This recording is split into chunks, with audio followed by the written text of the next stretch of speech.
Hello, this is Brian Rowe with Mythic MTG Tech number 42. As you know, that I just did a video on the event decks and recommended that people add Boros Reckoner to their event deck. But this whole video is on how to beat Boros Reckoner, and it is not easy. This guy is a beast. So let's jump right in and start with what's going on with the Reckoner. The Reckoner is currently at $25 to $30, which is amazing for an in-print, currently available rare. I mean, this is more than Snapcaster Mage, and a little bit of that is due to the rarity and everybody wanting it for decks. But this guy is a powerhouse, and as you'll remember, I probably underrated him a little bit in my Gate Crash review. I put him at 7th. In retrospect, he's probably number 2 or number 3 in the entire set, and many people are arguing that he's the best card out of the set at this point. He won a Pro Tour this last weekend, and the deck that won had some really interesting aspects to it. Not only did it use the Reckoners and have a lot of aggro in it, it also had a pretty solid amount of defense against the Boros Reckoner. And let's concentrate on one of those little combinations that's here. You've got Boros Reckoner and you have Cartel Aristocrat, which I'm sure I'm going to mispronounce a few of these things. But the Aristocrat gives you defense against the Reckoner because you can sacrifice another creature. And one of the things that's so powerful about Boros Reckoner is that it's difficult to attack into or defend against him because of his redirect damage ability. But having a sack outlet in the current environment really gave Tom Martell a very powerful way to deal with Boros Reckoner. So his deck shouldn't be seen as just a Reckoner deck, but also a deck that predicted and found a very good answer to dealing with the Reckoner in combat.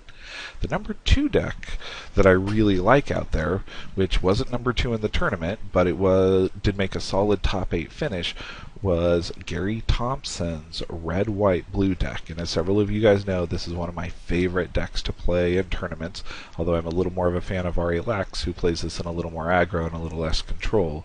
But this deck, which is very different than that Aristocrats deck that we saw, is also packed for Reckoners, and it has some solid answers to Reckoners. The Azorius Charm here is a nice way to deal with him when attacking or blocking, so that you don't end up doing damage to him. Overall, in the top 8, there were 16 Boros Reckoners in the Pro Tour. It's basically 2 Reckoners per deck, or actually the way it worked out was 4 of those decks were running for main deck, and the other 4 decks had some decent answers to Reckoner.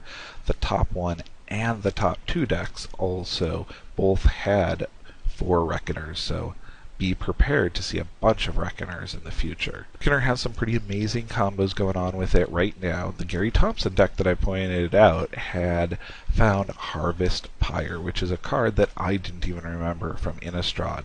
But what you do is you fill your graveyard with cards via Thought Scour or your opponent's Nathalia Drown Yards, and then when the Harvest Pyre in your deck comes up, whether you draw it or you have to use a Snapcaster to get to it, you deal a huge amount of damage to the Reckoner that then goes directly to your opponents because of the redirect ability. This is a way to get a nice amount of damage through. Combo that I really like, although it seems a little bit more fragile to me, is the Blasphemous Axe combo.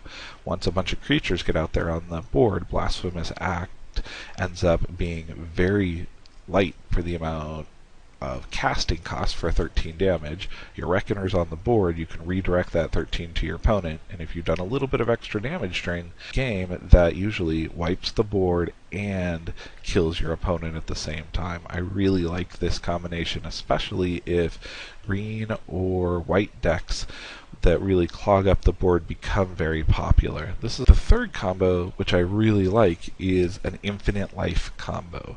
And I'm normally not a combo player because I hate having 3 cards in my hand that do nothing, waiting for the 4th card to finish out the combo and win. But what's really nice about this combo and what makes it so powerful is that every card involved is an amazing card in and of itself. The Reckoner is a wonderful creature out there, great attacker, great blocker, has the ability to deal with things like Thragtusk. And then you have the ability with this combo to make him invincible with Boros Charm, which is a really good way to keep your Reckoner around in normal combat, and also give your Reckoner a lifelink. So on turn 3 you cast a Reckoner, or maybe turn 2 if you're playing some mana acceleration. The following turn you attack into your opponent, they block, you make him indestructible, and you give him lifelink, and then you redirect the damage that is done to him back onto himself a few million times, gaining yourself a very large amount of life. Also, you don't necessarily need your opponent to help. You can usually wait an additional turn and use a Pillar of Flame or some other damage spell directly onto your Reckoner. Also, if you're not in blue, there are alternatives, like the Pilgrim, to give your Reckoner lifelink. I really like this combination because of the power that it has and the ability for each of these cards to be useful in and of themselves. So now that we've talked about how powerful Reckoner is, let's move on to some possible answers for Reckoner. Abrupt Decay is one of my favorites that I've seen recently because it destroys the Reckoner and it doesn't do damage to him. It's very important not to do damage. Detention Sphere, though, I even like a little bit more because Detention Sphere doesn't get stopped by a Boros Charm. Orzhov Charm is another way to do some extra damage there, although you could also end up bringing back creatures like the Doomed Traveler that we saw earlier, as long as you've got a sack outlet and basically be able to block the Reckoner for a long period of time. In the mono black decks, the double white Victim of Night is really nice because the Reckoner is a wizard and a minotaur and can just be taken out directly. Another option, something to be aware of though, is that in these Reckoner decks, you've got Boros Charm, which is an answer to some of these, and I think if you see multiple... Something else to be aware of is Simic Charm is also a very solid answer to several of these, so it may see some play in the coming weeks. Another group of answers here, which Detention Sphere is in this because it also really fits into this category, is removing him from the game in some way. Usually just returning it to your opponent's hand, or in the case of playing a tempo deck, I even really like the Azorius Charm better, putting it directly back on top of your opponent's deck. One thing that I like about this is that if your opponent goes for that infinite life combo, you can actually usually get 2 or 3 pieces of card advantage off of these answers. Some of these answers have restrictions. The Detention Sphere and the Azorius Charm being an enchantment or an instant that you're really only playing in combat limits your ability to stop that combo.